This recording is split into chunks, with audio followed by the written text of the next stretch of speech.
உலகளாவிய எண்ணெய் மற்றும் எரிவாயு ஏற்றுமதியில் 20 விழுக்காடு ஓமன் மற்றும் ஈரான் இடையிலான ஹோர்முஸ் நீரிணை வழியாகவே செல்கிறது. அமெரிக்கா இஸ்ரேல் தாக்குதல் காரணமாக இந்த நீரிணையை மூடுவதாக ஈரான் அறிவித்துவிட்டது.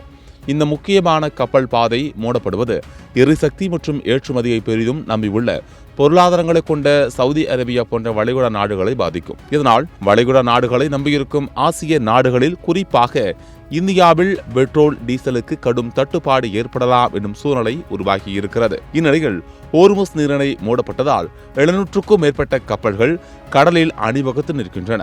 இதனால் கடலுக்கு உள்ளேயே போக்குவரத்து நெரிசல் ஏற்பட்டுள்ளது. இதில் இந்தியாவைச் சேர்ந்த 59 கப்பல்களும் சென்னை துறைமுகத்துக்கு கச்சா எண்ணெய் ஏற்றி வரும் 2 பிரம்மாண்ட கப்பல்களும் சிக்கிக்கொண்டு இருக்கின்றன. இதன் காரணமாக இந்தியாவில் பெட்ரோல் டீசலுக்கு கடும் தட்டுப்பாடு ஏற்படலாம் என்னும் சூழ்நிலை உருவாகியுள்ளது. தற்போதைய நிலவரப்படி அடுத்த 22 நாட்களுக்கு தேவையான பெட்ரோல் டீசல் மட்டுமே இந்தியாவின் கைவசம் இருக்கிறது என்பது குறிப்பிடத்தக்கது.